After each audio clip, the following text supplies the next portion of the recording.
Bonsoir à tous et bonsoir à toutes et bienvenue pour ce nouveau numéro d'Entre l'encre et les mots, épisode 19. J'ai le plaisir de vous retrouver pour la reprise des lives en compagnie de toute la team. Bonsoir les filles. Bonsoir tout le monde. Bonsoir. Bonsoir tout le monde. Merci à vous d'être là. Donc on l'a dit pour cet épisode avec Marie-Pierre Clamins qui va venir nous présenter son roman. Mais avant toute chose les filles, comment allez-vous? Très bien. Très très bien, des Il y a petits du problèmes beau d'internet. soleil en Bretagne Mais depuis tout va 3 bien. jours, donc ça va. C'est Eh ben bien. voilà, eh ben écoute, hein, ravi de le savoir. Je remercie donc toutes les filles et les hommes qui sont avec nous ce soir. Vous êtes très nombreux. On l'a dit pour ce nouveau live, donc en compagnie de Marie-Pierre Clamins, qui va nous présenter donc la saga Le Monde d'Orion, tome 1, L'illusion du savoir, aux éditions rédactives. Sonia, qu'est-ce que tu peux nous dire sur ce livre? Bah là, j'ai fini le tome 1, je viens d'apprendre qu'il y en a 5 et j'ai trop hâte de les lire en fait. Eh ben écoute, avec grand plaisir pour t'écouter. Donc encore une fois, merci à toi d'être là. Vous connaissez le principe de l'émission maintenant, chers amis, puisque nous aurons aussi l'extrait de Marie, la comédienne de l'émission, et qui nous lira donc cet extrait. Et puis bien entendu, vous connaissez aussi, hein, Marie-Pierre passera sur le grill, mais le gentil grill de Séraphine pour le portrait. Séraphine, qu'est-ce que tu peux nous dire sur Marie-Pierre? Marie-Pierre, j'ai flashé sur elle avant même de savoir qui elle était. Je l'ai croisée sur un salon. J'ai adoré son sourire et ses petits yeux qui pétillent. J'ai appris quelques minutes après que c'était Marie-Pierre qui rejoignait l'équipe et j'étais trop contente. J'étais trop contente. Eh ben écoute, Donc merci à toi. voilà, elle a plein de choses à dire dans ce petit monde parallèle et j'aimerais bien savoir ce qu'elle cherche vraiment à nous dire derrière tout ça. Eh ben écoute, on t'écoutera dans quelques instants, mais en tout cas, merci à vous d'être aussi nombreux à chaque live, hein. Je rappelle que vous pouvez retrouver l'ensemble des rediffusions en flashant ce QR code, hein. Donc chaque mercredi et chaque vendredi, à partir de 19h30 sur Facebook et sur YouTube, on se retrouve pour parler littérature avec des auteurs qui sont vraiment très agréables à écouter. Donc posez vos questions en direct. Marie-Claire est avec nous ce soir pour en parler. Donc on reçoit tout de suite Marie-Pierre.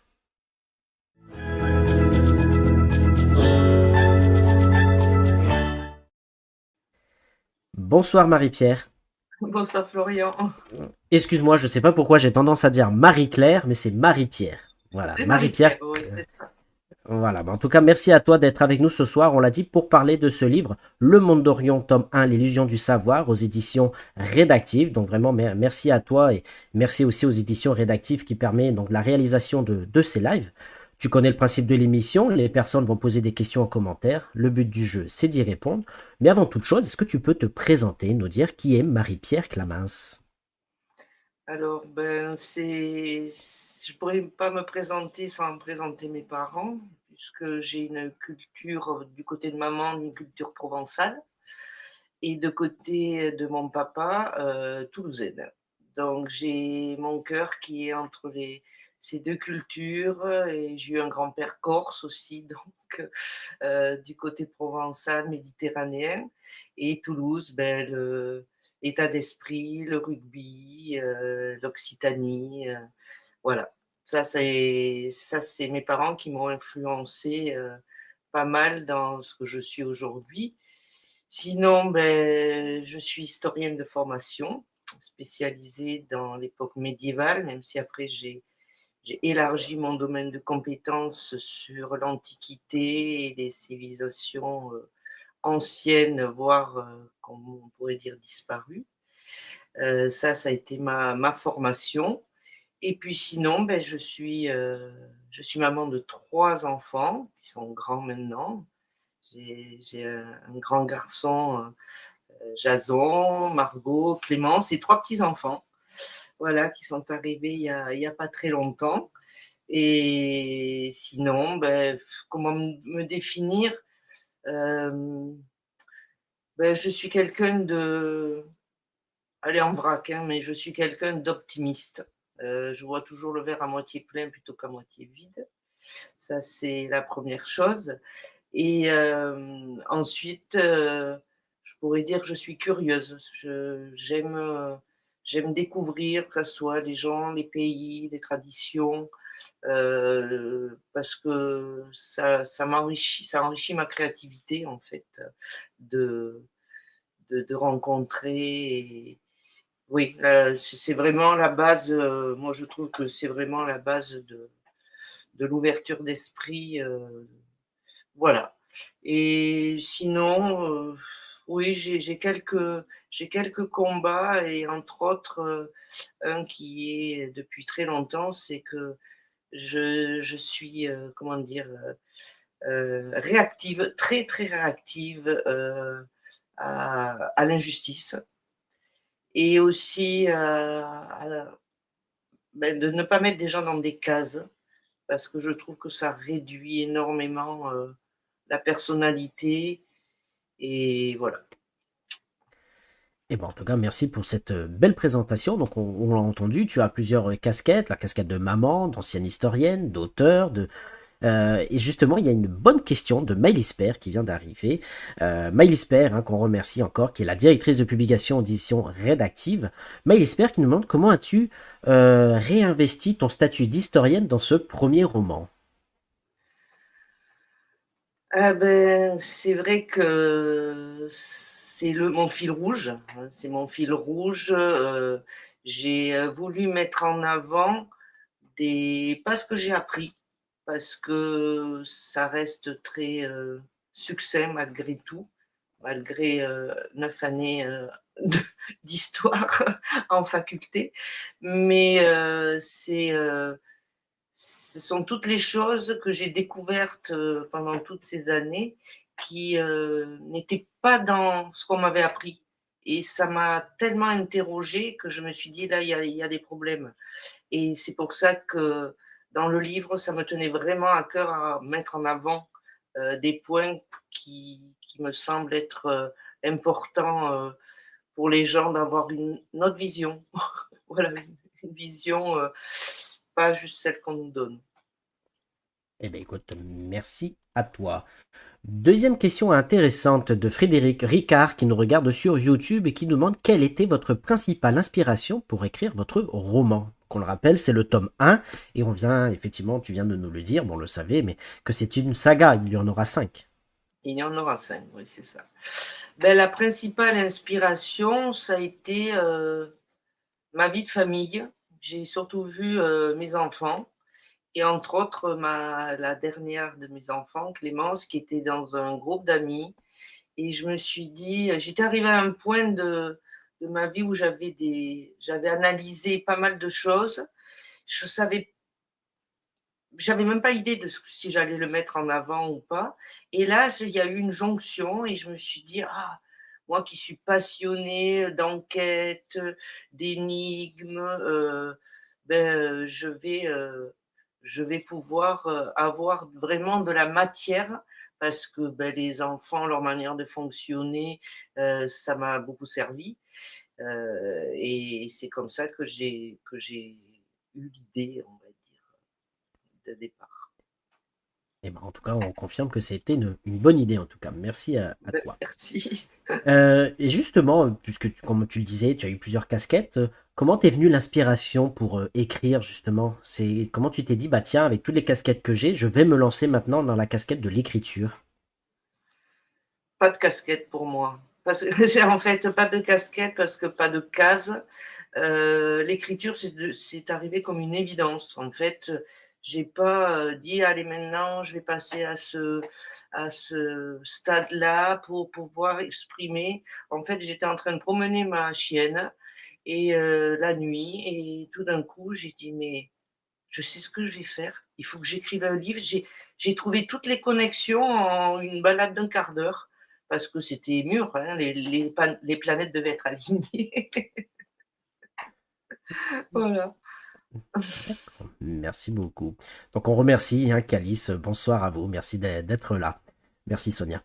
Une autre question très intéressante de Dominique, bonsoir, et qui nous dit, dirais-tu que ton récit se situe dans l'avenir ou dans le passé?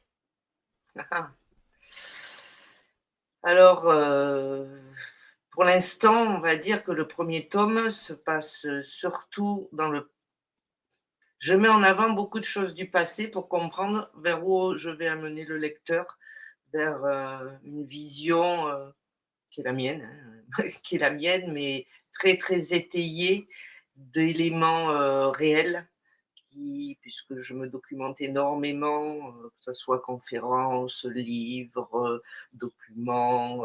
Bon, je me déplace des fois pour voir certaines personnes parce que voilà, j'ai mis beaucoup de choses qui sont importantes pour moi, mais qui se basent surtout pour l'instant sur le passé.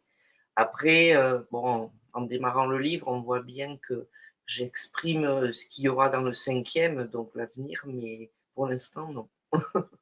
Bah, c'est rigolo que tu dises ça, parce qu'il y a une question intéressante de Laurent, bonsoir, qui nous dit: comment avoir défini que la saga aurait 5 tomes, et avez-vous déjà matière pour les 5, ou viendra-t-elle au fur et à mesure de votre réflexion et de vos recherches? Merci Laurent pour cette question parce qu'effectivement, j'ai réfléchi, combien pourrait y avoir de tomes parce que j'ai beaucoup de choses à dire en fait. Beaucoup de choses à exprimer et la manière dont je veux les exprimer, je peux pas les mettre comme ça, dans un seul roman. Ça aurait été trop dense et moi mon objectif c'est que ça soit facile à lire. Parce qu'on apprend mieux en s'amusant, en rigolant que voilà. Donc 5, on va dire, parce que je voulais 5 enfants peut-être? Je sais pas, Ah je bah, sais pas pourquoi. 5, 7 c'était trop. Je sais pas pourquoi au départ j'avais dit 7, après j'ai dit 5. Et puis je me suis arrêtée sur 5, voilà. Et la matière, en fait, j'ai déjà mon final pour le cinquième. Je sais vers où je veux amener, évidemment. Et le reste, j'ai des grands thèmes. Voilà. Mais je sais absolument pas, là, je suis en train d'écrire le second, je sais absolument pas ce qu'il y aura dans le troisième. Et même dans le second, il y a une partie des choses qui viennent, euh, qui viennent comme ça, par rapport justement à mes recherches. Là, j'ai été voir ma sœur qui est une grande source d'inspiration et qui m'a donné encore plein de pistes de recherche. Donc oui, ça va évoluer au fur et à mesure. d'accord, merci beaucoup, et merci Laurent pour cette question. Marco, Stephen, qui est avec nous, qui dit: très fier de toi, maman, ton livre est une vraie pépite et je suis sûr qu'il touchera de nombreux lecteurs. Voilà, donc Ouais, merci, mon cœur. merci à vous. Et Dominique Guénin qui rajoute effectivement: je l'ai lu, je l'ai super aimé, mais c'est vrai qu'il interroge beaucoup. Et justement, il y a une question de Maëlys, enfin 2 questions de Maëlys, mais je vais d'abord poser celle-ci puisqu'on est sur le sujet, qui nous demande: parle-nous des différents niveaux d'énigmes de ce roman, puisque comme dit Dominique, c'est vrai qu'il interroge. Est-ce que tu peux nous parler un petit peu du contenu? Alors, du contenu au niveau des énigmes, en fait, par livre, les protagonistes vont avoir à découvrir un document et au final, les 5 documents donneront une prédiction qu'il va falloir qu'ils découvrent tout au long de leur périple. Et il y a un autre niveau aussi d'énigmes, puisque moi j'ai travaillé pendant 20 ans, j'ai créé une agence événementielle où je faisais des jeux de pistes pour les adultes, pour les entreprises ou pour les particuliers. Et j'ai toujours été passionnée par les énigmes, les passages secrets, ben, tout ce qui est un peu dans ce style-là.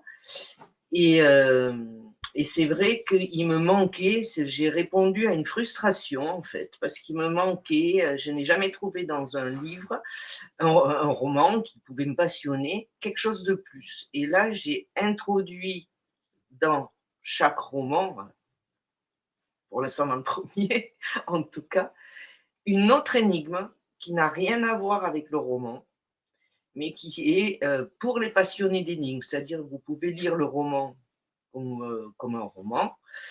Et si vous voulez vous amuser, il y a une énigme, je pense, assez pertinente. C'est pas pour les enfants, hein, c'est vraiment une énigme niveau adulte, qui est cachée dans le premier tome et qui sera cachée dans les autres tomes. Et au bout des 5 tomes, si les gens ont réussi à trouver où c'était dans le roman, plus à décrypter l'énigme, ils additionnent et ça leur permet de découvrir un vrai trésor qu'il faudra aller chercher et déterrer avec une pelle. Oula, ah oui. Un vrai Voilà. trésor? Un vrai trésor. Après, un trésor, trésor et trésor, hein. Il y a, j'expliquerai plus tard qu'est-ce que c'est ce trésor. Ah beh, bien entendu, tu reviendras effectivement pour nous en parler, effectivement. Voilà. Tu parlais tout à l'heure des recherches et justement, il y a une question intéressante d'Elisabeth, auteure chez Rédactive aussi, bonsoir, qui nous dit: «Comment fais-tu tes recherches?» parce que c'est vrai que c'est assez poussé, on sent quand même qu'il y a de la recherche. Alors pardon. Ben, internet, merci mon ami internet déjà. Avant j'allais beaucoup, beaucoup dans les bibliothèques, j'ai commencé comme ça.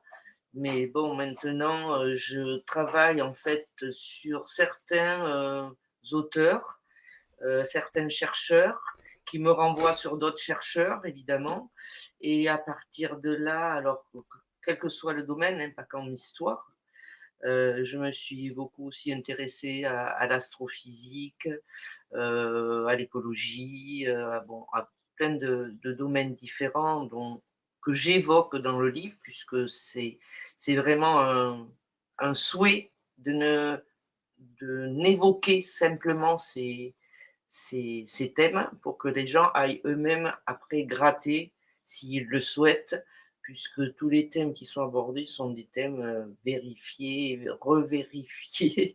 Donc, ce qui est dit, c'est. En fait, il y a très peu de place au roman, hein, beaucoup d'éléments sont véridiques.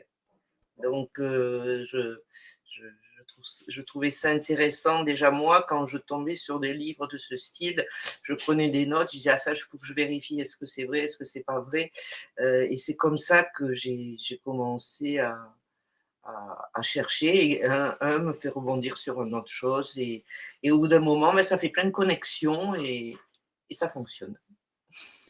D'accord, et justement, il y a une question encore une fois intéressante qui demande: «Avez-vous déjà vos prochains titres?» Est-ce que ce Ah, sera pas du 4 tout. illusions également? Non, alors au niveau du titre, j'ai commencé, avec Le Monde d'Orion et puis au bout d'un moment que j'étais en train de l'écrire et je me suis dit: «Ça correspond pas à l'essence même du livre». Le Monde d'Orion, c'est le roman. L'illusion du savoir, c'est le contenu du livre, enfin pour moi en tout cas et puis, j'ai changé et puis avec Maëlys, on a décidé de mettre les 2. Mais pour le reste, je sais pas encore. Ça on verra avec Maïlis si elle a décidé.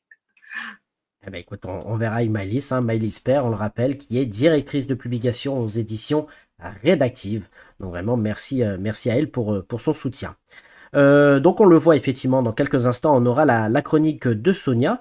Mais justement, avant, il y a une question intéressante de Maddy aussi, que des questions intéressantes ce soir, qui nous dit 5 tomes. Waouh, comment faites-vous pour ne pas divulguer l'histoire, surtout en ayant écrit les 5 tomes? Tu disais que tu étais sur l'écriture du deuxième, mais est-ce Oui. que justement tu te sens, comment tu travailles ça justement? Tu sais qu'il y en aura 5. Dans quel état d'esprit tu es pour aller jusqu'au cinquième sans ne rien divulguer? Ben, en fait, il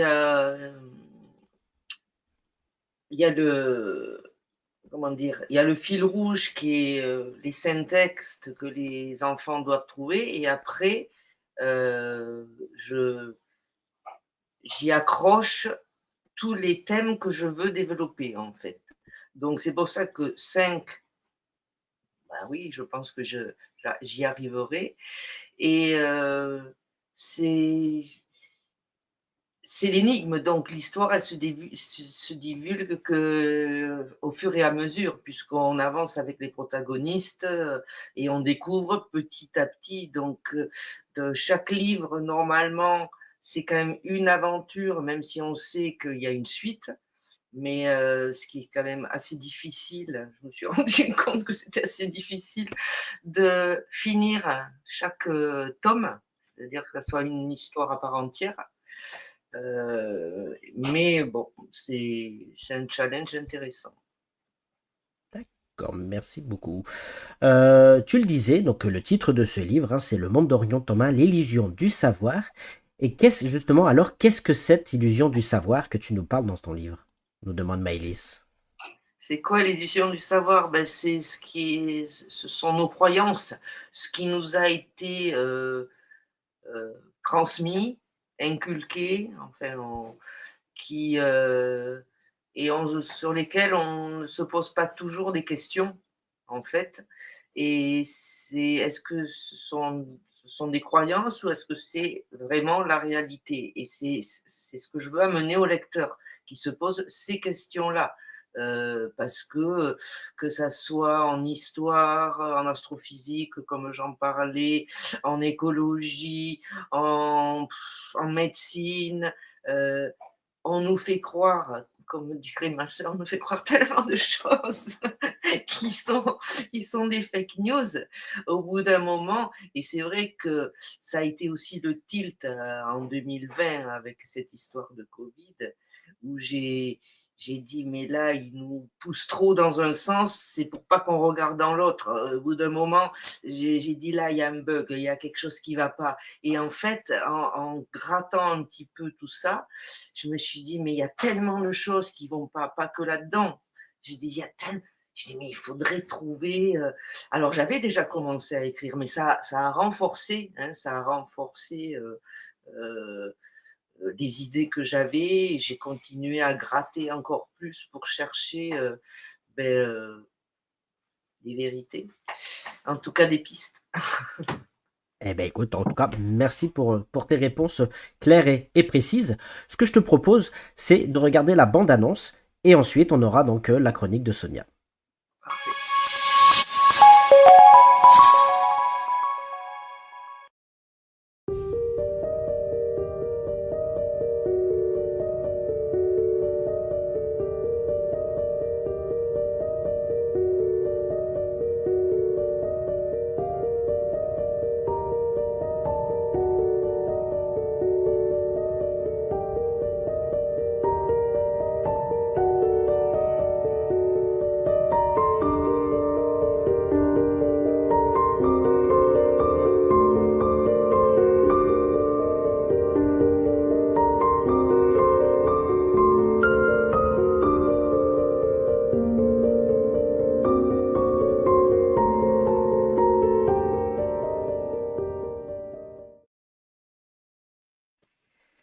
Le Monde d'Orion, tome 1, L'illusion du savoir par Marie-Pierre Clamins aux éditions Rédactives. Et justement, Sonia nous a rejoint. Bonsoir Sonia.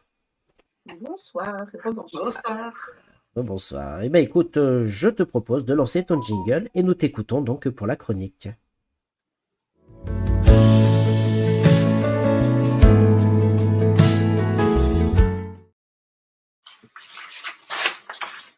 Orion, mot aussi beau que mystérieux. Mais que se cache-t-il exactement derrière? Alors que Zimbra prépare les fêtes de fin d'année sur sa planète Moon, elle apprend une terrible nouvelle à propos de Gaïa, la planète bleue, notre planète. Une fois le choc passé, elle refait un replay dans sa tête et nous plonge alors dans ses souvenirs. Souvenirs heureux qui datent de 18 mois en arrière. 18 mois plus tôt, où elle a fait la rencontre de gens extraordinaires, qu'elle a appris à connaître et à aimer. Pia, Luca, Guillaume, Léo et tous les autres. Ils sont un bloc, un groupe d'amis, de frères, de sœurs, qui sont aussi soudés que différents les uns des autres. À travers les souvenirs de Zimbra, on apprend à connaître également, mais on va les suivre dans une aventure qui va changer leur vie et celle de tout un monde. Une porte secrète, un anneau, des frères véreux et un grand secret qui risque d'anéantir tous les on-dit et les croyances de l'humanité entière. Pia va devoir, au péril de sa vie, avec l'aide de tous ses amis, trouver les réponses à toutes les questions qui arrivent au fur et à mesure de notre lecture. Et nous, en tant que lecteurs, on se prend au jeu si rapidement que c'est à bout de souffle qu'on arrive à la fin. À la fin, oui, mais à la fin de quoi? Une fin qui nous laisse sur notre faim. On a envie de continuer à traverser cette épreuve, à voyager du sud de la France en Italie, tout en passant par un monde parallèle. Comment peut-on nous laisser comme cela, pantelant, touchant du bout des doigts la réponse que l'on attend tous? En plus, quoi de mieux que de mettre une énigme supplémentaire pour nous, les lecteurs? Et oui, Marie-Pierre n'a pas trouvé mieux que de nous faire patienter entre chaque tome, de laisser un indice, ou, à la toute fin, un trésor nous tend les bras. Saurez-vous trouver l'indice? En tout cas, moi, plusieurs me viennent en tête. Et pour savoir si c'est le bon, il va falloir que je lise la suite. Et je peux vous assurer que je ne vais pas en rester là. croix de bois, croix de fer. Si je mens, je ne vais pas en enfer, mais directement sur la planète Moom. Merci beaucoup Sonia pour cette chronique. Marie-Pierre, qu'est-ce que tu voudrais dire à Sonia suite à cette chronique? Ah ben je trouve ça très intéressant de voir son analyse et les choses qu'elle a mises en avant. Et il y a une tendresse que je voulais, oui, que je voulais dans ce genre de livre et je sens elle l'a bien retenu. Elle l'a bien ouais, perçu. Merci en En tout tout cas, cas. c'est un très très bon moment de lecture. Donc j'attends la suite avec impatience du coup. Hein. Ah ben écoute, encore un peu. Et en tout cas, Maëlys Père qui dit tu es très forte Sonia. Voilà, donc merci à toi. Donc on le rappelle, on l'a vu, hein, on peut te retrouver, chère Sonia, sur tes réseaux sociaux, sur Facebook et Instagram, où tu diffuses hein, régulièrement toutes les chroniques que vous retrouvez dans cette émission, mais bien aussi de tes lectures perso, parce que tu fais aussi des lectures perso. Hein, donc voilà, sur tes réseaux, on retrouve l'ensemble de tes chroniques. Merci beaucoup Dominique, effectivement, qui nous dit belle chronique Sonia.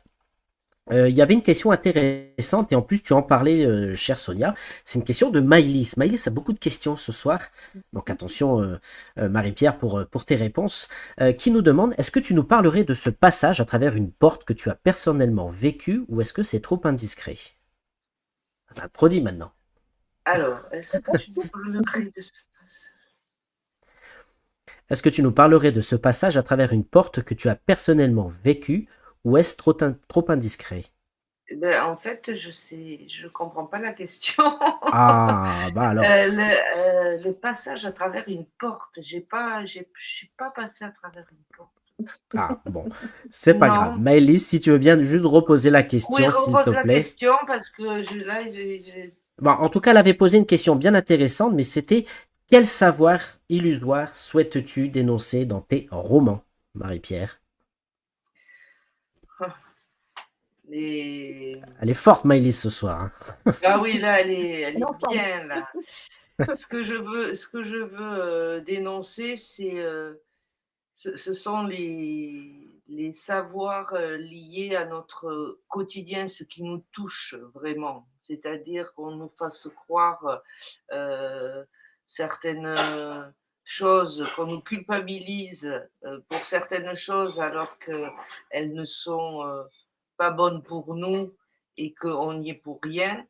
Je pense entre autres à l'écologie, voilà, sur certains choix qui ont été faits. Moi, ça, c'est des choses que je veux dénoncer, par exemple. Qu'on nous continue à nous raconter des choses abracadabrantes sur notre histoire, parce que notre histoire, si on connaît notre histoire, on connaît quand même bien mieux notre avenir. Et ce que je me demande, c'est pourquoi vouloir nous cacher tout ça, d'ailleurs, parce que quel en est l'enjeu? Quel en est l'enjeu? Et ça, c'est peut-être la réponse qu'il y aura dans le 5e tome. Ah, bah voilà, et en plus, on commence à spoiler, peut-être. Rien du tout, je dirais rien. Bah, justement, il y a une question intéressante, que des questions intéressantes ce soir. Encore une fois, merci à tous qui nous demandent, donc cher Laurent, qui nous dit, dans chaque tome, faites-vous replonger le lecteur dans les précédents pour comprendre et déchiffrer les énigmes, puisqu'on rappelle que dans chaque tome, tu caches des énigmes, tu dévoiles des énigmes pour à la fin trouver un trésor. Oui, je pense que c'est quelque chose que je vais faire parce que dans l'idée que chaque livre se finit, il faut qu'il y ait quand même des liens, voilà. Il faut qu'il y ait quand même un peu des liens, mais il faudra pour l'énigme, qui par exemple qui est cachée en plus dans le roman, elle sera dans le premier, elle ne sera pas dans le second. Il y en aura, dans le second, il y aura la deuxième énigme, voilà, par exemple. D'accord. Hop, merci Laurent. Il y a Maëlys qui dit effectivement, je n'ai pas dû comprendre. J'ai pensé que lorsque certains passages évoquaient une porte en bois traversée, cela faisait écho à une expérience personnelle, mais j'ai peut-être mal compris. Alors, oui, c'est une expérience personnelle, mais pas à travers une porte, en fait. C'est que j'ai transféré le passage d'une porte parce qu'en fait, j'ai eu l'expérience de vivre quelque chose d'assez extraordinaire avec un chaman et je l'ai vu, traverser le rentrer tous ses doigts dans le corps de ma maman et je me suis dit: «Si ils sont capables de rentrer dans de la matière, dans du bois, ça doit être, et du coup, j'ai transformé, mais peut-être que pas si transformé que ça. C'est la question qu'il faut se poser. Parce que le reste paraissait assez incroyable et quand on le voit, on le voit. D'accord, je vois Sonia qui secoue la tête. Sonia, tu veux rajouter quelque chose? Oui, parce que je revois le passage justement aussi avec le bras dans la porte, De tout Guillaume? ça. Et voilà, c'est Ouais. pour ça. Hmm. Dominique Guéna qui nous dit: lorsque j'ai commencé à lire Le Monde d'Orion, j'ai pensé à deux personnages, Thor et Loki. Alors, Est-ce que ça te parle? Thor, oui, mais Loki, non. Non. Voilà, merci Dominique. Non. Merci pour la question. Non, mais non, c'était pas une question, c'était une remarque. Elle a pensé à ces deux personnages, effectivement. On rappelle effectivement que voilà, on est sur le mois rédactive et on découvre effectivement la particularité pardon, de ces livres rédactifs, c'est ses couvertures. Où effectivement, vous avez fait le choix avec Maëlys de prendre ce pari. Et justement, il y a une question intéressante de Frédéric qui demande: pouvez-vous expliquer le thème de l'image du livre? Et effectivement, chère Sonia, juste avant de répondre, effectivement, on voit le livre en format broché dans tes mains, où on voit effectivement, voilà. Très Alors, Marie-Pierre. agréable en plus. pouvez-vous m'expliquer le thème de l'image du livre? Alors, il y a les deux mondes parallèles, puisqu'il y a deux mondes parallèles, donc c'est pour imager ces deux mondes-là, un qui est plus lumineux et plus humaniste, et l'autre malheureusement qui est le nôtre, qui est plus sombre. Et l'anneau est un signe de passage d'un monde à l'autre. D'accord. Voilà. En tout cas, c'est vrai qu'elle est jolie cette couverture, et c'est vrai que quand on la voit, elle intrigue. Bah écoutez, c'était l'idée, hein. Ça a été assez compliqué à faire. Au bout d'un Voilà. moment, c'est sorti pas mal. Eh ben, en tout cas, merci à toi. Et puis, effectivement, comme nous dit Madi, c'est une superbe couverture. Et d'ailleurs, Merci. hein, on peut souligner l'ensemble des couvertures des éditions rédactives qui sont à chaque fois très belles. Et on remercie aussi Joël qui fait les bandes annonces, comme on l'a vu tout à l'heure. Donc, vraiment, une belle équipe, une maison d'édition qui met du cœur à l'ouvrage. Ben, ce n'est pas qu'un slogan, c'est une réalité.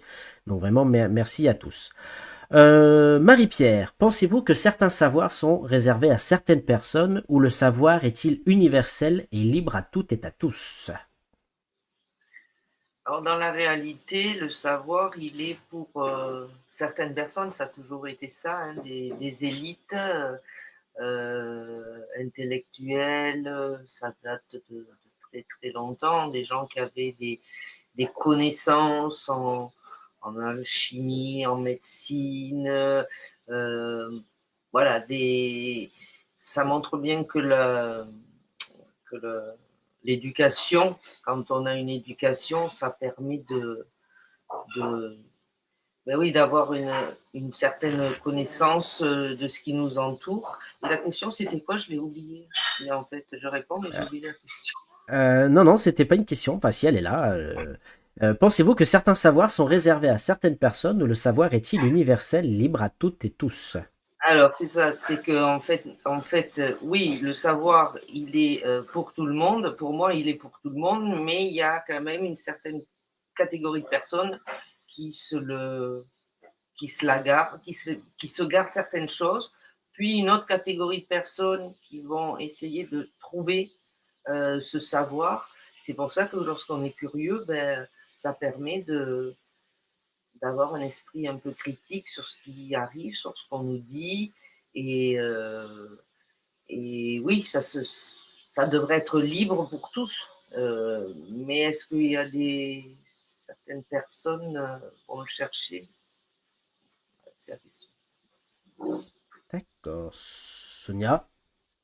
Oui, ça me rappelle un peu avec le live de Bénédicte, justement, la semaine, on est quel jour? Mercredi, donc c'était vendredi, où justement elle disait dans son livre qu'il y a une certaine caste, en fait, aussi, tous ceux qui étaient nobles pouvaient avoir le droit à l'instruction et tout ça. Et du coup, c'est vrai que, voilà, ça rejoint un petit peu. Je pense que c'est encore maintenant, hein, je pense que certaines personnes peuvent y accéder plus facilement que d'autres. Oui, c'est vrai. Et justement, Marie-Pierre, quelles sont les fausses croyances qui t'ennuient personnellement? Celle qui m'ennuie personnellement, euh, Bon, je précise, c'est encore une question de Maïlis, hein. oui, oui, non, mais ça ne m'étonne pas.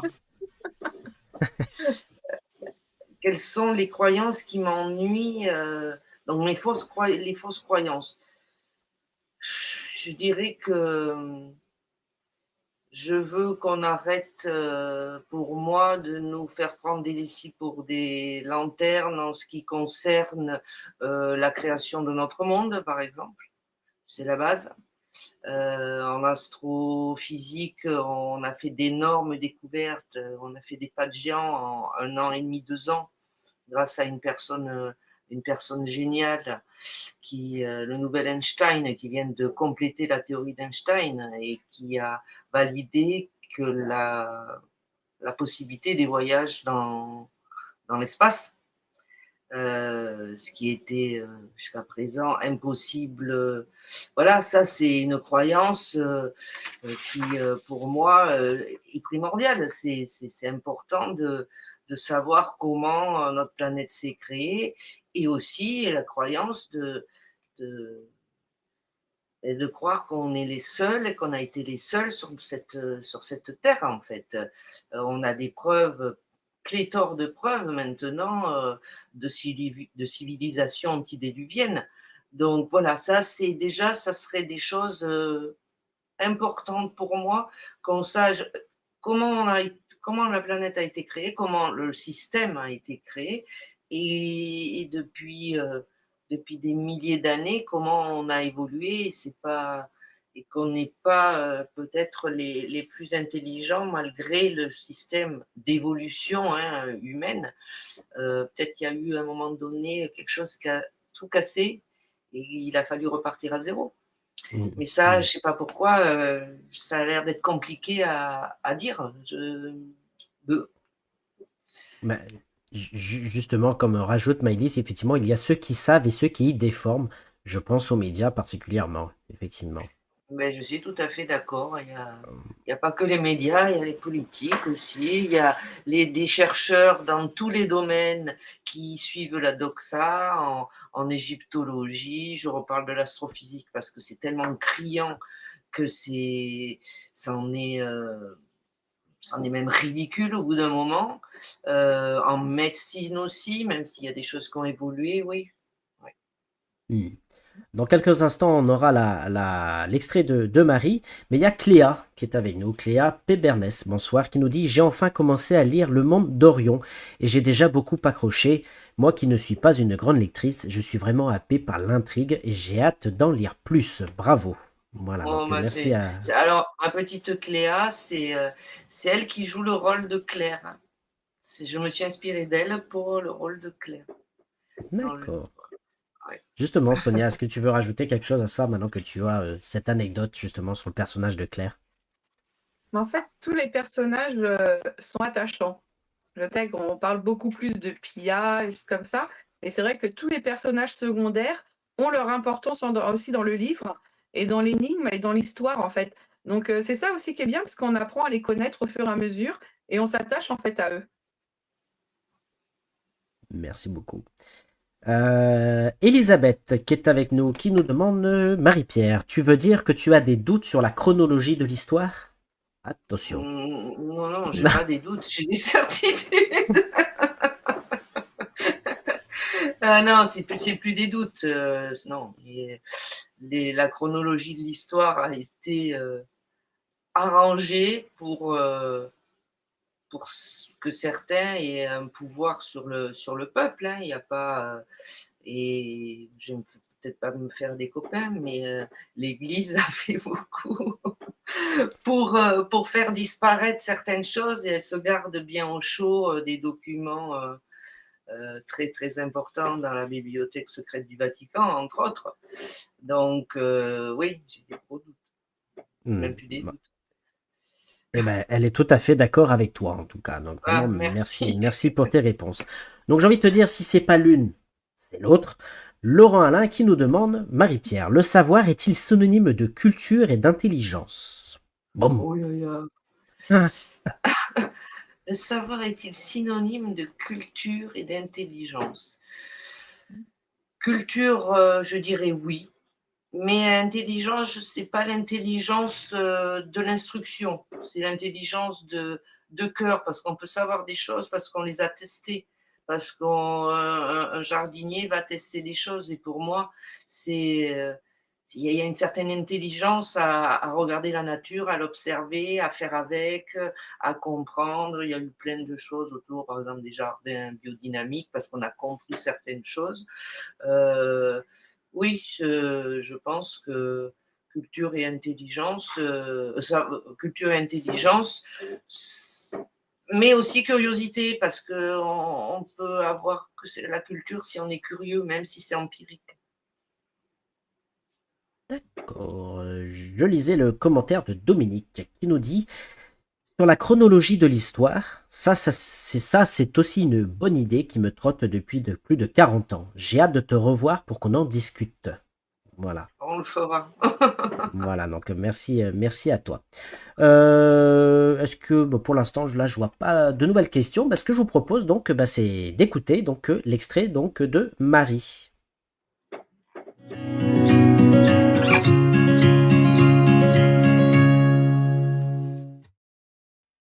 Donc on le rappelle pour les personnes qui nous rejoignent qu'effectivement Marie, donc c'est la comédienne de l'émission, qui nous a lu donc un extrait de ce livre, Le Monde d'Orion, tome 1, L'illusion du savoir, de Marie-Pierre Clamans, aux éditions rédactives. Marie Méran présente un roman de Marie-Pierre Clamans, Le Monde d'Orion ou L'illusion du savoir, aux éditions rédactives. Moum, la planète grise, veille des fêtes de fin d'année. Dans quelques minutes, tu vas devenir l'unique détentrice d'un grand secret et ta vie va basculer dans un autre monde. Mais pour l'instant, tu déambules dans les allées du marché suspendu de bâtis, multicolores et odorants, à la recherche d'épices pour agrémenter ton ragoût. Le fameux, le seul, l'unique, fondant, piquant et aromatisé de 1000 saveurs, dont certaines, inconnues sur le sol de Moum, il émoustillait le palais. Avant son grand voyage, elle voulait régaler sa famille. Faire plaisir était son leitmotiv. Simra se sentait légère, tel un pinson. Son prochain séjour sur Ga approchait, et le plaisir de revoir ses amis terriens sublimait ses journées. 18 mois sans nouvelles lui avaient paru une éternité. Lors de son dernier voyage, la planète bleue bourdonnait d'une énergie électrisante, véhiculant une tension mondiale de plus en plus négative.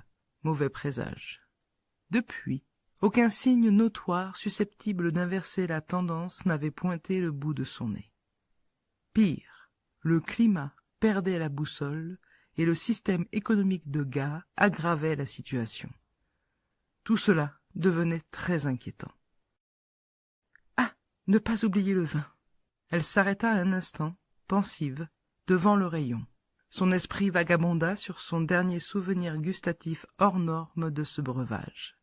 Un petit village provençal perché, la chaleur de l'été, Pilla et son séduisant frère Luca attablés sur une délicieuse place où se disputait un concours de pétanque, ainsi qu'un nectar nommé Saint-Joseph lui enveloppant le gosier. Cette image, ancrée dans sa mémoire, lui mit l'eau à la bouche et un sourire béat s'afficha sur son visage. La sonnerie de son agenda à bâton la fit revenir à la réalité. « Professeur Ipam ?»« Oui ?»« Bonjour, Monsieur Gludy, directeur du CSI. » Depuis ces 5 dernières années, elle se rendait régulièrement au Centre spatial interstellaire pour les voyages d'études vers Ga, mais n'avait jamais rencontré le Big Boss en personne, à part pour les débriefings post-vol. Cela ne présageait rien de bon. Quand les grands se dérangent, l'affaire est d'importance. Je vous fais envoyer un véhicule rapide. Nous vous attendons de toute urgence au centre. De quoi s'agit-il? Secret défense. Des événements dramatiques et inquiétants viennent de survenir et nous avons besoin de votre aide. Tu ne savais pas non plus qu'il ne te restait que quelques instants de sérénité, que tout allait basculer, là, maintenant, tout de suite. Dès à présent, tout serait irrémédiablement différent.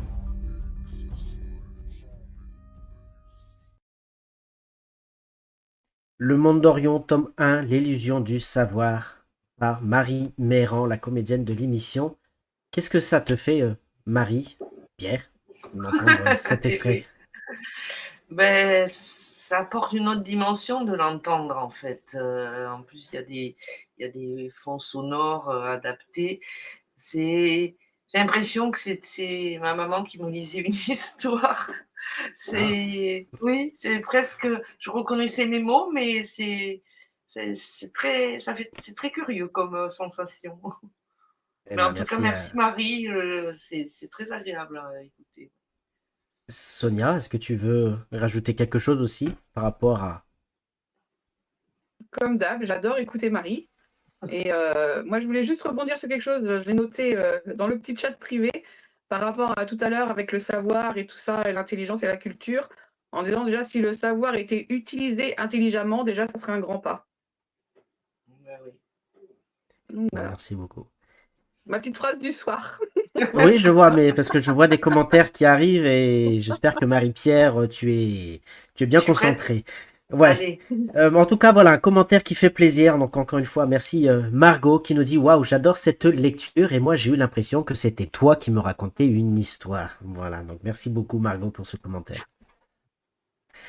Donc, alors, par laquelle question je commence? La pire ou la plus pire? Moi, pire.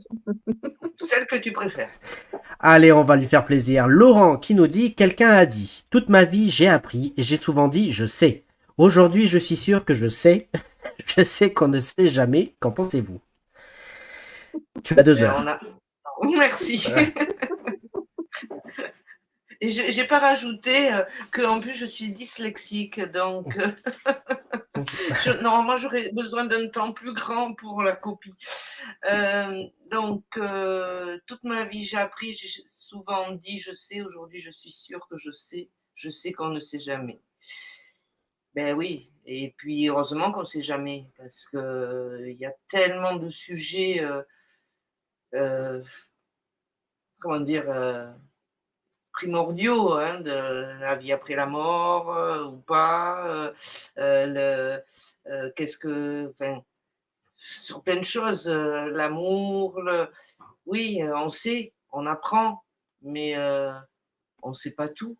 Et c'est pour ça qu'il faut rencontrer des gens, c'est pour ça qu'il faut aller découvrir d'autres choses, parce que c'est là qu'on apprend encore, et puis c'est là qu'on s'aperçoit justement qu'on ne sait pas grand-chose.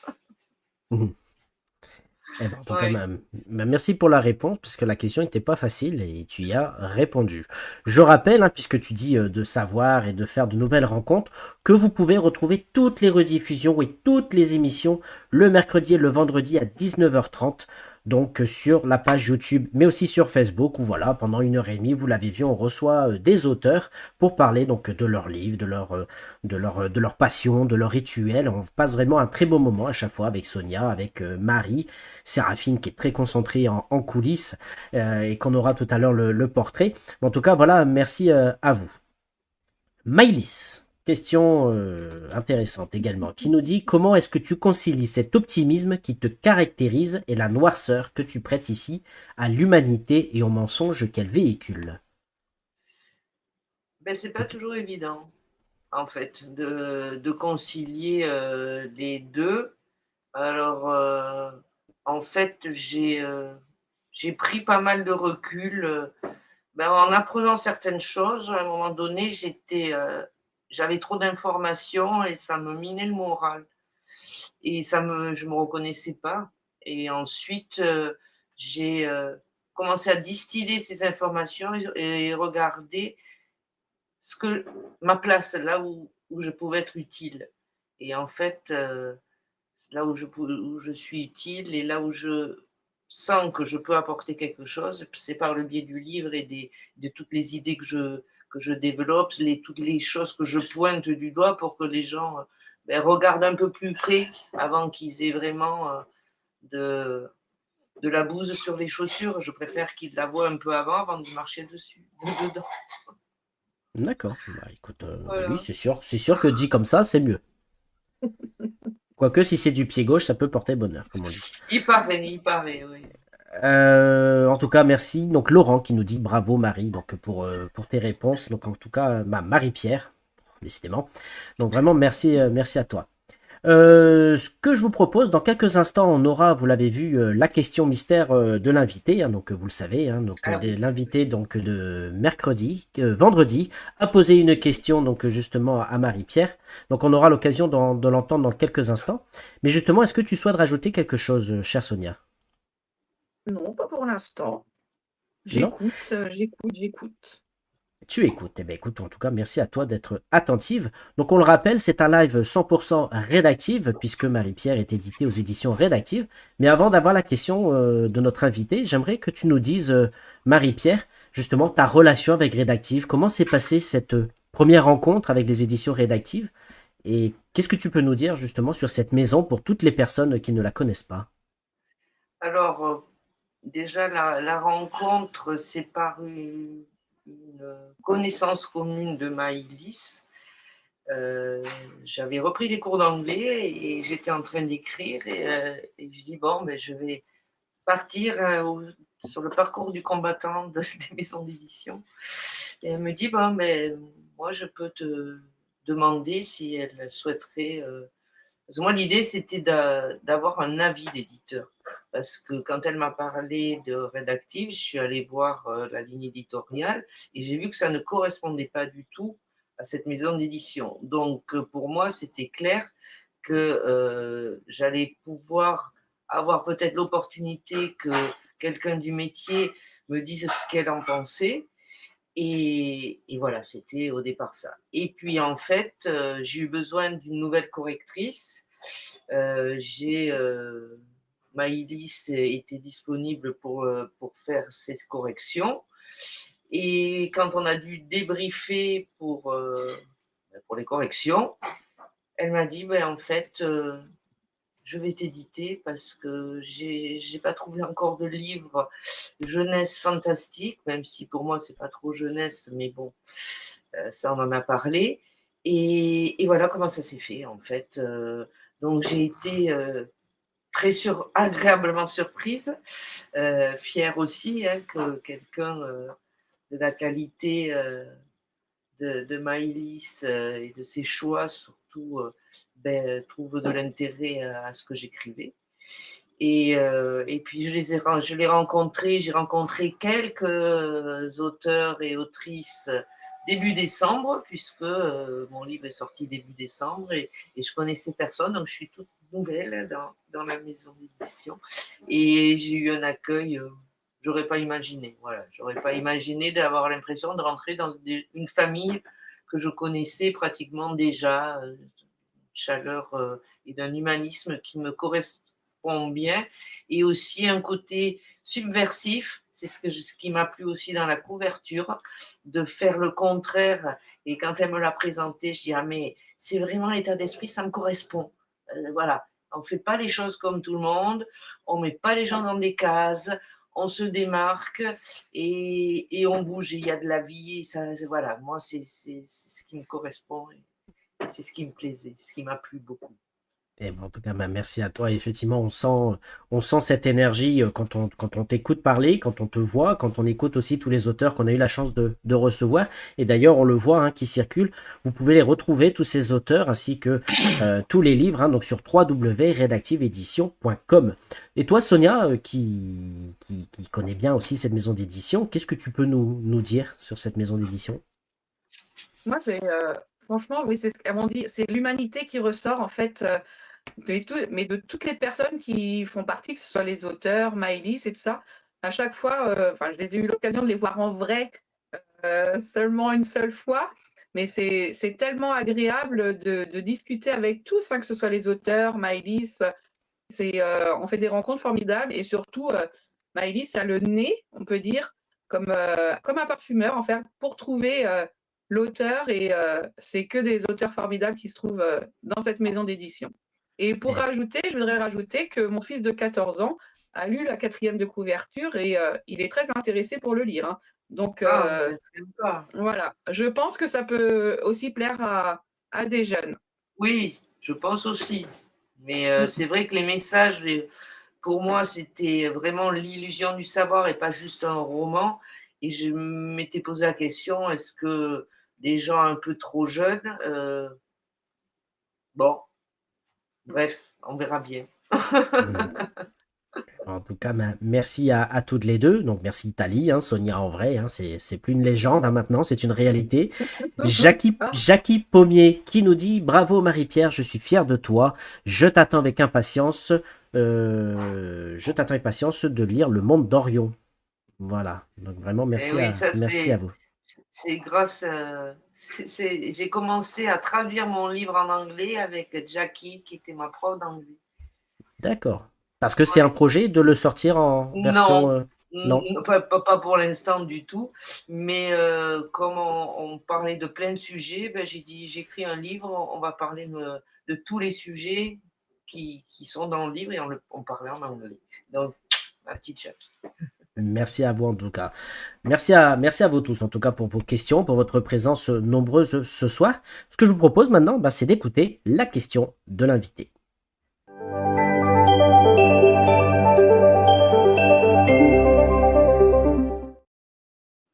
Alors, Marie-Pierre, chère Sonia et chère Séraphine qui nous écoutent en coulisses, nous avons reçu donc vendredi dernier Bénédicte Delmas qui est venue nous présenter donc son premier livre, son premier roman aux éditions Fayard, Jeanne, la rebelle de Dieu.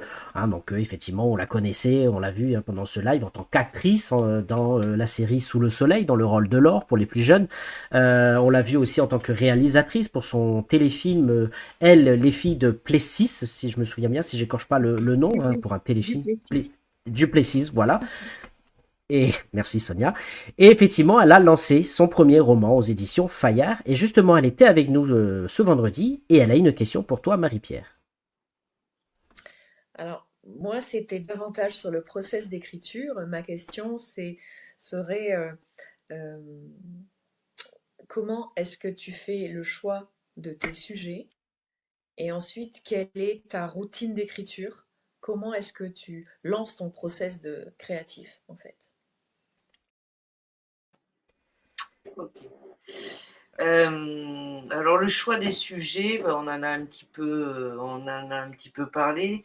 Ce sont les sujets qui me révoltent en fait, où je trouve qu'il y a de l'injustice, qui pour moi sont importantes de mettre en avant. C'est tous les sujets qui sont liés à l'étroitesse d'esprit, à l'ego. Ça, c'est quelque chose que je combats, au pouvoir abusif. Voilà, mes thèmes sont souvent partent de là. Voilà, partent de là. Et la suite de la question, c'était le process d'écriture, hein, je crois. Oui. En fait, moi, j'ai pas de routine. J'ai pas de jour, j'ai pas de nuit, je dis pas je me mets à travailler là. Oui, des fois je dis bon allez là ça fait un moment, je prends 2 jours dans la semaine ou 3 jours dans la semaine, mais pas plus que ça. En fait, je rentre dans ma bulle, juste. Et je dis, bah, je fais rien, je cuisine pas, ne venez pas me parler trop. Mais des fois, je peux aller me promener, j'écris pas, mais ça me permet de réfléchir. Voilà, j'essaie de rentrer dans une bulle, en fait, pour écrire. Et après, ben, j'étaye tout ça de beaucoup de conférences. J'ai besoin de beaucoup lire, beaucoup regarder, faire des recoupements. Et à partir de là, je sens qu'il y a des sujets qui sont plus, où j'ai plus d'éléments et dont je vais pouvoir en parler plus facilement et plus simplement. Voilà, j'essaie de simplifier les sujets qui me semblent importants. D'accord. En tout cas, merci pour cette réponse. Et encore une fois, on remercie Bénédicte Delmas donc, pour Oui, cette merci. question. Maëlys Père qui nous dit effectivement, ce sont la révolte et le caractère submersif de Marie-Pierre qui m'ont séduite. Voilà, Maëlys Père qui, on le rappelle, est la directrice de publication aux éditions Rédactives. Justement, on en parlera peut-être avec Séraphine tout à l'heure, mais si tu te devais définir ton caractère aujourd'hui, Marie-Pierre, toi qui as eu, j'ose le mot, hein, on l'a dit tout à l'heure, c'est plusieurs casquettes d'historienne, de conférencière. Comment tu te sentirais? Ah, là, je vois Séraphine qui fait la moue. Elle avait dû la noter, la question. Tu Tu peux as la posé barrer la celle-là. question. Ah, ouais, voilà, exactement. Je me définirais comme quelqu'un, je l'ai dit tout à fait au début, d'optimiste. Voilà, je suis quelqu'un qui est joyeux. Je m'enthousiasme de plein de choses. En ce moment, c'est tout ce qui est lié à la nature. Je regarde les plantes qu'on peut manger. Voilà, moi, j'ai besoin que ça bouge, que ça vive, que ça rigole. J'aime le rugby, j'aime les bonnes bières avec les copains, j'aime les voyages. Voilà, je suis quelqu'un de vivant. Voilà, je veux surtout pas qu'on me mette dans une case parce que je veux pas être classée. Eh ben, en tout cas, merci. Et elle rajoute effectivement, de nombreux auteurs évoquent cette bulle, et c'est cette bulle qui apaise aussi les lecteurs lorsqu'ils lisent. Voilà. Merci Moi, beaucoup. j'aurais juste une question. Mais bien Savoir sûr, si, comme Pia, vous aimeriez aller dans un monde parallèle et observer un petit peu la différence par rapport à d'autres mondes actuels à nous. Mais j'adorerais. Ah, mais j'adorerais. C'est c'est déjà prendre encore ce recul-là et voir ce qui se passe ailleurs. Moi, j'ai adoré toutes les séries à l'époque, les vieilles séries où la machine à remonter dans le temps. Enfin, voilà, oui, voir par un petit bout de la lorgnette. Alors, je ne sais pas si je voudrais y rester dans ces périodes-là, mais oui, c'est quelque chose qui me passionnerait. Qui me passionnerait. Ouais. merci beaucoup. Sonia, est-ce que tu as eu ta réponse? Oui, Oui, voilà. Super. Alors, on le rappelle, effectivement, Marie-Pierre, tu es avec nous pour le livre Le Monde d'Orion, tome 1, L'illusion du savoir. Mais ce vendredi, nous recevrons une autre auteure rédactive qui est donc, alors j'ai peur de ne pas écorcher le mot, mais c'est vrai que j'ai pas eu l'occasion peut-être d'entendre le nom, Lola Cano. Voilà, qui viendra nous parler de son livre Vous qui passez sans nous voir. Donc elle sera avec nous ce vendredi pour nous présenter ce livre, hein. Donc elle est du côté de Lyon. Pardon. Quelle serait la question que tu voudrais lui poser? Alors là, on ne se connaît pas encore, mais je sais que tu as des origines dans l'Ain et moi j'ai une histoire familiale aussi dans l'Ain et ça, j'ai hâte qu'on puisse se rencontrer en tout cas. Mais au niveau du livre, de ton livre, je vais lire la question, comme ça je ne vais pas me tromper. Que voudrais-tu que le lecteur garde comme message à la fin de la lecture de ton livre? Et pourquoi? Et pourrais-tu résumer ton ouvrage en une idée ou un mot? Voilà. Bah, écoute, merci à toi. Donc on le rappelle, on la lui diffusera donc ce vendredi, puisqu'elle vient, tu l'as dit, nous présenter ce livre, Vous qui passez sans nous voir. Sonia, deux mots, trois, si t'es en forme, qu'est-ce que tu peux nous dire sur ce livre? c'est des petits morceaux de vie qui sont à la fois tendres, émouvants et quelquefois un petit peu, enfin, qui mettent un petit peu en colère, mais elle a une écriture très poétique, hein, Lola. C'est subtil et c'est fin en même temps et franchement, c'est une courte lecture, mais qui vaut le coup. Eh bien écoutez, au plaisir donc de l'écouter, de t'écouter, chère Sonia, donc ce vendredi 21 février, avec donc, on l'a dit, Lola Cano. Merci à toi. Eh bien écoutez, je pense que ma chère Marie-Pierre, c'est le moment tant attendu, c'est le moment de passer sur le grill.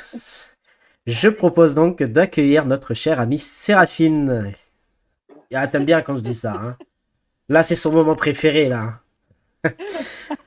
Alors, Séraphine, qu'est-ce Tu que me tu peux vois nous dire avec en mes quelques mots? chamallows là. Eh ben bien sûr. Bon, tant que c'est pas moi ton chamallow, Je le ça vois, va. Mais ce qu'est-ce que tu peux chamallow. nous dire sur Marie-Pierre? Ben, vous l'avez vu vous-même que voilà, c'est une femme qui est absolument pas conventionnelle, qui sort des cases, qui sort de l'ordinaire en tout cas. Elle est pleine de vérité qu'elle n'impose pas. Elle est pleine de croyances qu'elle distille et on en a pas mal de communes. Je m'en suis encore plus rendu compte ce soir. Donc c'est Eh ben très écoute, intéressant. Je rejoins Dominique. J'ai hâte qu'on en parle toutes les trois de tout ça. en tout cas, bah, merci à vous. Mais il y a juste, bah, on la posera après le portrait de Séraphine, puisqu'il y a une question qui vient d'arriver. On en parlera après, parce que peut-être qu'on aura la réponse justement dans ton portrait. Allez, ce que je te propose, donc, c'est de t'écouter.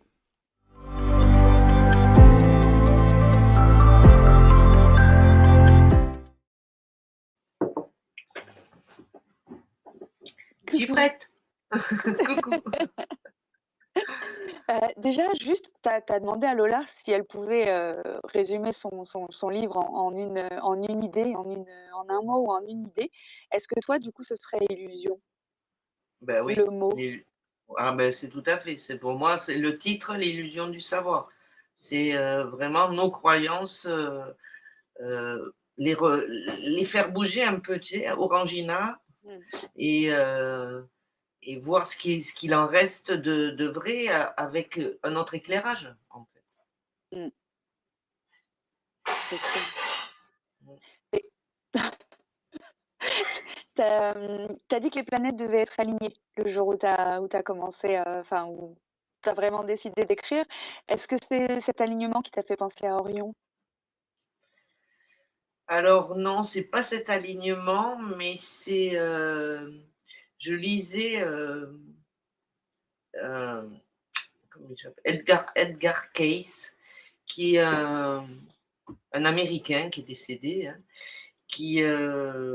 c'est un guérisseur et clairvoyant, et il a fait des découvertes au niveau du plateau de Gizeh assez impressionnantes, qui se Mhm. vérifient maintenant avec des machines, hein, ce qui se passe sous le plateau de Gizeh.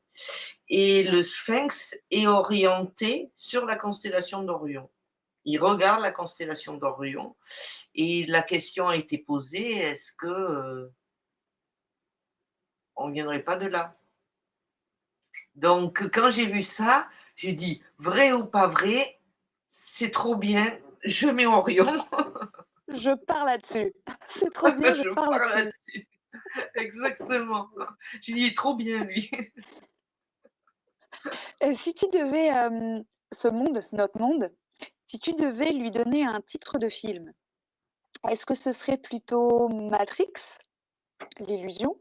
Est-ce que ce serait plutôt Truman Show, la supercherie? Ou Rencontre du troisième type, la vérité est ailleurs?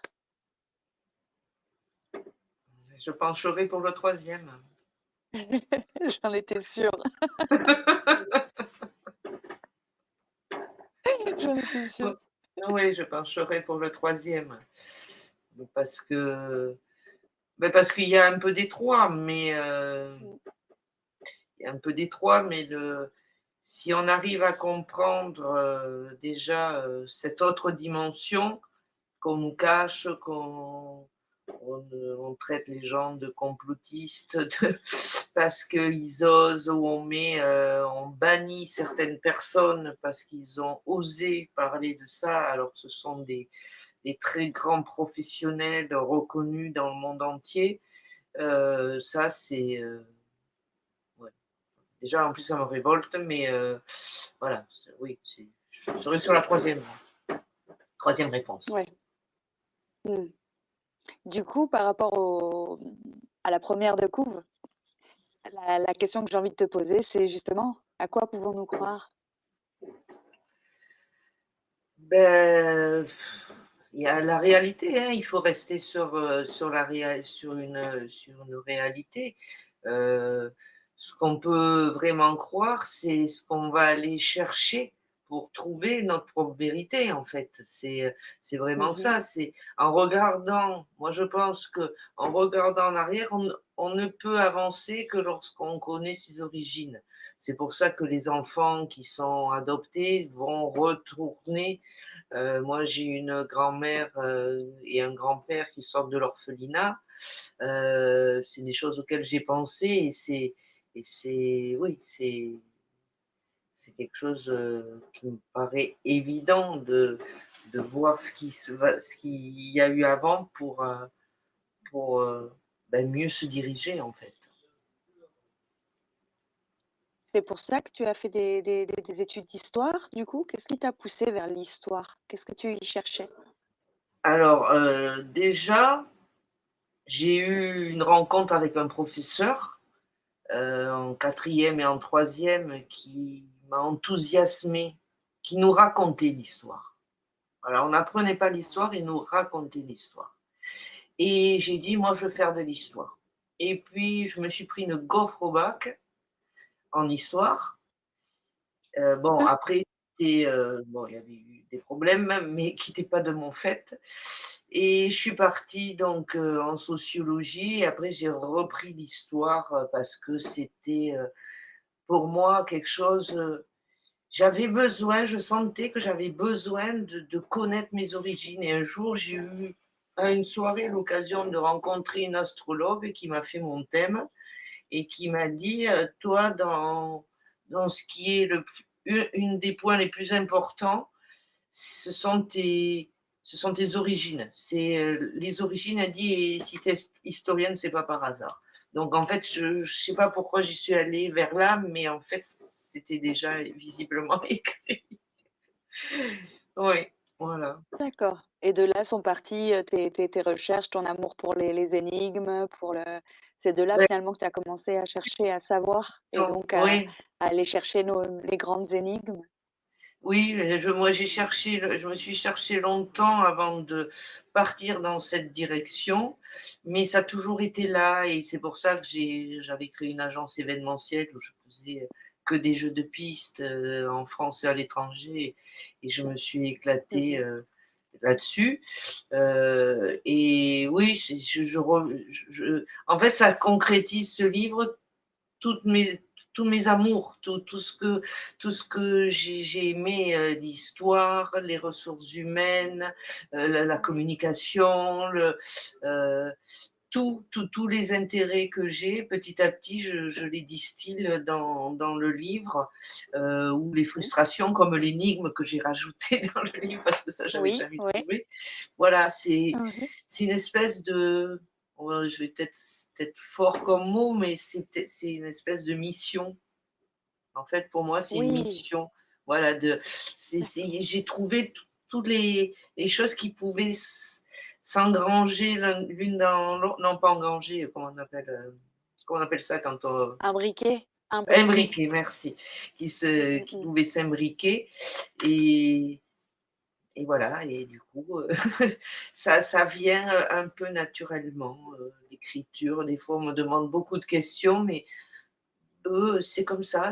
Pour l'instant, j'arrive à synthétiser un peu tout, le savoir, la culture, les rencontres, et ça, voilà, ça a donné déjà le premier tome. Mais tu les écrivais, tes énigmes, de toute façon, grandeur nature, tu construisais une histoire autour. Donc tu écrivais déjà, enfin tu inventais déjà et tu créais Oui, déjà j'écrivais, je faisais un parcours. des carnets de route, ce qu'on appelait Mhm. des carnets de route, oui. Mais voilà, j'ai voulu rajouter cette autre dimension parce que je me suis dit, tu as les compétences là-dedans, tu n'as jamais trouvé, eh bien vas-y ma chérie, lance-toi. Super. Ouais. Et à quelle histoire content les gens quelles histoires tu croyais quand tu étais petite? Qu'est-ce qu'on me racontait comme histoire ou Ouais, est-ce que je quelle croyais à des. et celles qu'on te racontait ou tu lisais ou que tu lisais et auxquelles tu croyais vraiment? Vraiment? Ben, j'ai cru Comme le Père longtemps. Noël, Ben voilà, j'allais te dire, j'ai cru longtemps au Père Noël. mmh. Et j'y crois encore dans mon esprit, enfin dans mon cœur, voilà. Pour moi, c'est quelque chose de très important. D'ailleurs, tous les ouvrages se finiront sur Noël, sur la période de Noël. Euh, Moi, j'aimais, dès qu'il y avait des enfants qui partaient en aventure, en fait. J'ai adoré. Ça a commencé avec, comment elle s'appelle déjà Les Malheurs de Sophie. Voilà, moi, Mhm. ça a commencé là. J'ai dit, ah, mais on peut faire des choses, on peut faire casser un peu les codes. Puis après, les aventures, le Club des 5, le Clan des 7, Fantomette, enfin bon, tous ces trucs-là de l'époque. Ah oui, oui, ça pour moi, ça a été vraiment. Après, ça a été les symboles ésotériques. Qu'est-ce qu'il y a dedans? Voilà, ça m'a toujours passionné. J'ai toujours aimé. Et c'est que des années après que je me suis mis à travailler, à en faire mon métier, en fait. Mais pendant 25 ans, j'ai pas fait ça. Mais j'ai senti qu'à un moment donné, tout se rejoignait et toutes mes compétences d'histoire, hein, hop, ça se. Voilà, bah, j'ai été bien plus loin que ta question. Mais bon. Non, mais c'est très très bien. C'est très très bien. C'est l'idée, c'est que tu te dévoiles et que Bon. les gens ils t'aiment encore plus. Qui me À part le connaissent Père plus Noël, il y a encore. encore des. Oui, qui sachent qui tu es vraiment. Ouais. Il y a des personnages auxquels tu crois encore? Il y a des contes et des légendes qui te touchent encore aujourd'hui et Alors, qui je ne jouent? vais pas dire de nom de conte ou de légende, mais pour moi, tous les contes, les légendes et les mythes sont des choses qui me tiennent particulièrement à cœur et intérêt parce que justement, en découvrant pas mal de choses, on s'aperçoit que les mythes n'en sont qu'une. En fait, l'essence même du mythe, c'est une réalité, et le reste du mythe, c'est juste de la fioriture, c'est du théâtre. Mais il ne faut pas croire que dans les mythes et dans les légendes, il y a rien de vrai. C'est juste un style de message qu'on comprend peut-être plus complètement, qui était un style de, de communication à une certaine époque, ou pour adoucir l'idée majeure du mythe, ils ont mis beaucoup de choses, de fioritures autour. Comme ça, on croit que c'est un rêve, que c'est une histoire pour les enfants. Et... ouais. Très bien, j'aime vraiment beaucoup cette philosophie, j'aime beaucoup ta philosophie. Et j'aime bien la façon dont tu en parles, Bon, merci. dont tu l'assumes sans l'imposer. Bravo pour ça. Je te remercie. Merci, Séraphine. Merci beaucoup à toutes les deux donc pour ce moment. Bon, t'as vu, hein, on souffre pas trop sur ce grill. C'est un grill gentil. Non, bien sûr, je savais. Chamallow, chamallow, chamallow. Bah, justement, il y a deux questions qui sont arrivées par rapport à ce que tu disais, Séraphine et Marie-Pierre. Il y a d'abord une question de Maëlys pour Marie-Pierre qui demande, Marie-Pierre, pardon, est-ce que tu crois au destin? C'est... Je crois qu'on a un chemin avec, je prends souvent l'image, on est sur un trottoir, un trottoir qui est plus ou moins large. Moi, je sais qu'on ne me fera jamais descendre de mon trottoir. Voilà. Je peux naviguer sur le trottoir, mais c'est pour imager un peu, oui, le destin, je pense qu'il y en a, oui. Je parlais des planètes alignées. Voilà, il y a des moments où ce sont des passages obligatoires. On ne sait jamais quand, mais, mais quand on fait des rencontres extraordinaires qui nous amènent à réfléchir, à grandir, ouais, est-ce qu'on peut appeler ça le destin peut-être? D'accord. Sonia, je te laisse poser ta question. Non, c'est pas une question, c'est une invitation que je lance à Marie-Pierre à propos des mythes et légendes. Donc vous pouvez venir quand vous voulez dans ma Bretagne pour que je vous présente nos petits corrigans.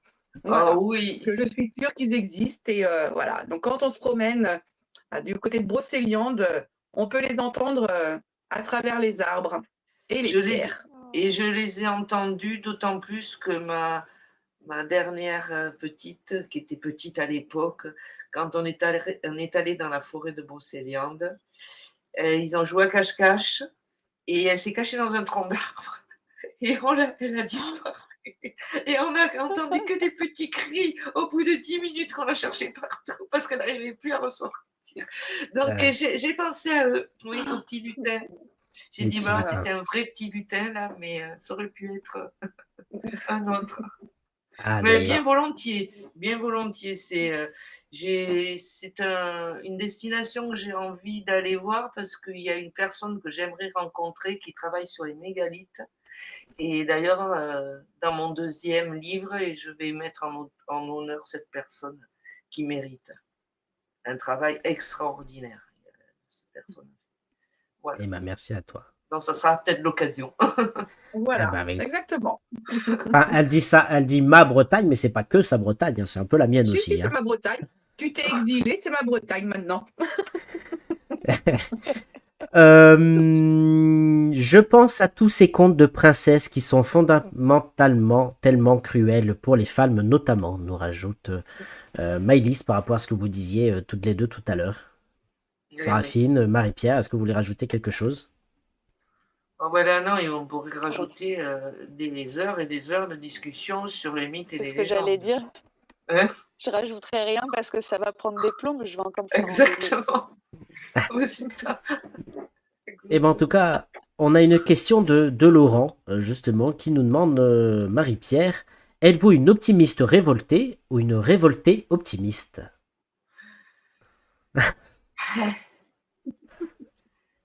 Je dirais une Une optimiste optimiste révoltée. révoltée. Oui, une optimiste révoltée. Oui, oui. Tiens, tu vois, on a trouvé la même chose. Ben oui, je pense qu'au fond de moi, j'ai toujours été optimiste. En jouer, toujours avoir, on voit toujours les bonnes choses sur les gens, sur les situations. Mais pourquoi tu vois ça de ce côté-là? Peut-être que non. Voilà, moi c'est toujours. Mais tu devrais regarder aussi là parce que là c'est plus positif.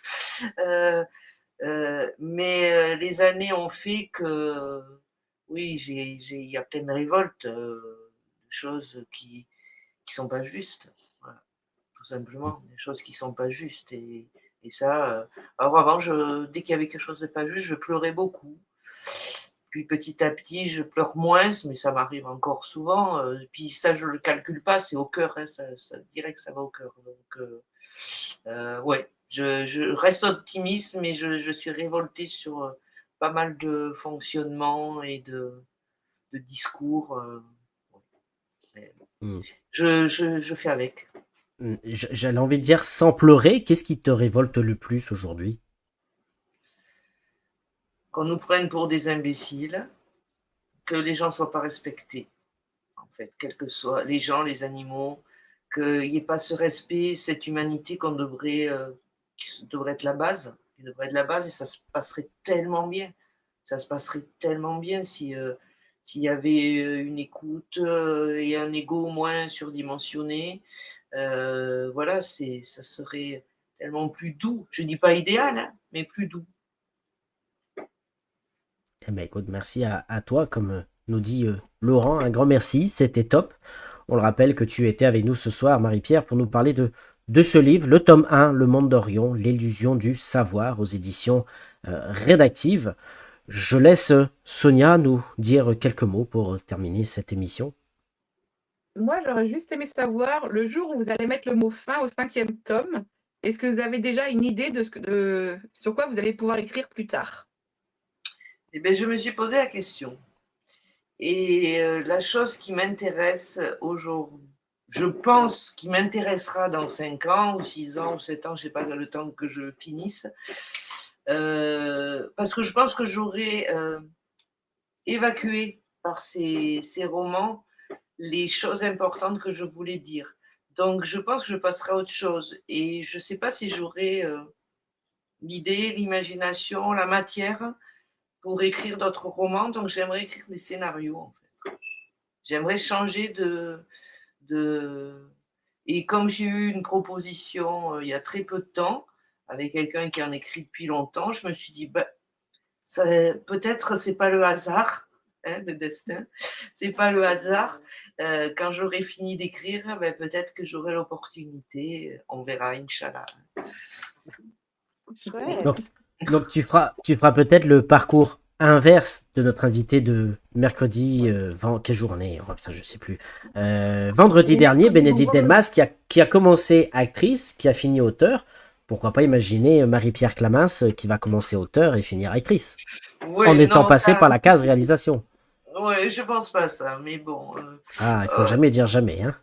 il faut jamais Ah, dire ah. jamais, c'est vrai. Mais non, c'est pas mon truc, ça, je crois pas. Allez, ça va. Séraphine, est-ce que tu veux rajouter quelque chose? Non, rien de spécial. J'ai rien de spécial.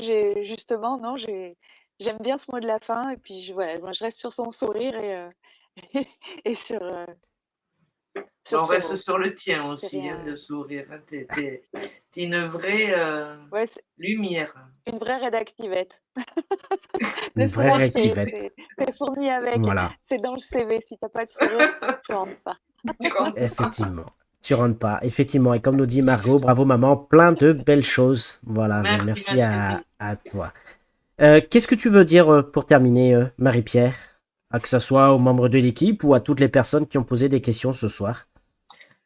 Ben, je remercie la richesse des échanges parce que c'est vrai que c'est très intéressant et ben, je vous remercie tous les 3, 4 avec Marie que je connais pas mais que j'ai beaucoup apprécié et puis je remercie Maïvis de m'avoir donné cette chance et de pouvoir m'exprimer et de faire passer peut-être à un autre niveau les choses que j'essaie de faire passer à mes amis et à ma famille. Voilà. Et ben, en tout cas, merci à toi. On le rappelle, les éditions rédactives, une maison d'édition basée à Rousset, dont la directrice de publication est Maëlys, pardon, qui nous dit effectivement bravo Marie-Pierre.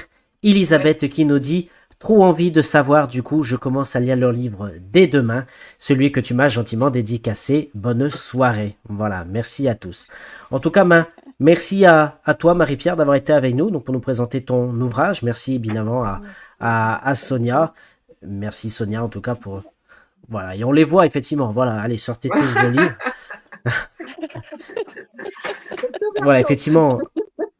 Allez, moi, il est quelque part derrière. Oui, voilà, t'es le seul. Voilà, mais en tout cas, merci à vous, en tout cas. Qu'est-ce que je voulais dire? Ah non, donc vraiment merci à toi Marie-Pierre, merci à toi Sonia effectivement pour tes chroniques toujours aussi magnifiques, merci à toi Séraphine de bien prendre soin de nos auteurs qui se sentent rassurés à chaque émission et bien entendu merci à Marie aussi pour ces extraits. On rappelle, on se retrouve donc ce vendredi avec Lola Cagno, j'ai bien compris, Lola Cagno, qui viendra donc nous présenter son livre Vous qui passez sans nous voir aux éditions rédactives, puisqu'on le rappelle, ce mois de février est vraiment un mois spécial rédactif où tous les auteurs, enfin quelques auteurs de la maison d'édition rédactive vont venir vous présenter leurs livres, leur passion avec cette belle maison d'édition. Merci à tous, lisez des livres, prenez bien soin de vous et on se retrouve donc ce vendredi. Allez, bisous à tous. Ciao, ciao. Ciao.